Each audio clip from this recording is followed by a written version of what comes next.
Monsieur le maire, bonjour. Bonjour. Donc, une annonce qui était attendue, une réunion publique qui était attendue, c'est celle de la réfection des halles qui avait eu lieu en 1987.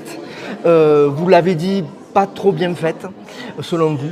Mais là, c'est un dossier que vous avez un peu repoussé, vous l'avez avoué, mais qu'aujourd'hui, il faut le prendre par le corps, il faut s'en occuper, il faut s'occuper de ces halles, elles le nécessitent. On en a besoin. Les commerçants en ont besoin, les gens qui vont aux halles en ont besoin, les bitéraux en ont besoin. C'est un gros chantier, c'est un travail qui représente 15 mois, un chantier de 15 mois, c'est beaucoup d'argent, c'est 10 millions d'euros. Le début va être repoussé, ce ne sera pas en janvier, peut-être. Ce ne sera pas en janvier, après. ce sera un peu plus tard, je n'ai pas encore décidé, on discute et tout.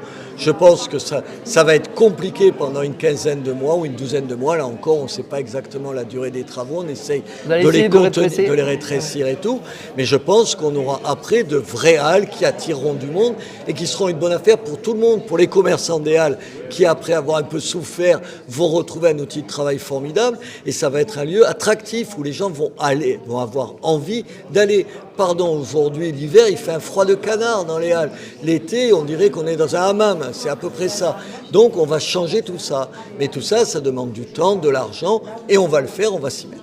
Les horaires d'ouverture aussi vont changer. C'est un dossier épineux, on sent. C'est pas un dossier facile. Mais jamais aucun dossier est facile. Quand j'ai changé la place Jean Jaurès, ça a été compliqué. Les gens disaient il faut pas le faire, il faut pas le faire. On l'a fait. On l'a fait et tout le monde est content.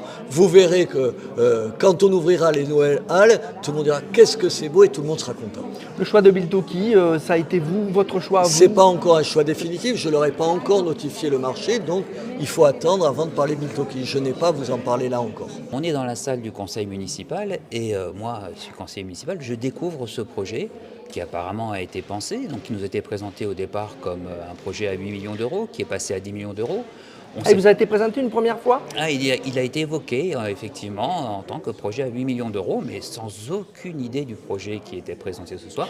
Les documents qui ont été projetés, le conseil municipal ne les a jamais vus. Je ne sais pas s'il les verra un jour, c'est pour ça que je suis venu, mais c'est quand même assez extraordinaire d'être obligé de venir à une réunion publique pour avoir l'information sur ce qui se passe. Parler d'un défaut de démocratie.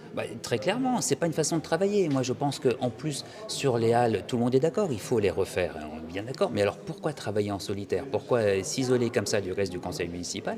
Alors que sur un projet à 8 ou 10 millions d'euros, il y a des choses vraiment, à mon avis, très intéressantes à faire sur les halles à Béziers. Mais on ne peut pas décider de tout seul, dans son coin. C'est la meilleure façon de se tromper, à mon avis. Jusqu'à maintenant, dans le conseil municipal, vous n'avez pas senti que vous avez pu apporter votre idée et qu'elle était entendue? Alors parfois, il y a des idées, vous savez, on a toujours tort d'avoir raison trop tôt. Là, par exemple, ce soir, je suis très content d'avoir entendu Monsieur le maire expliquer que la voiture en centre-ville, c'était une erreur. Donc voilà, comme quoi petit à petit, les idées font leur chemin. Malheureusement, ce qu'on aimerait, c'est être associé en fait en amont au projet et pas nous entendre dire 2 ou 3 ans après, bah oui, finalement, vous aviez raison. Travaillons ensemble, je pense que c'est vraiment la meilleure des choses.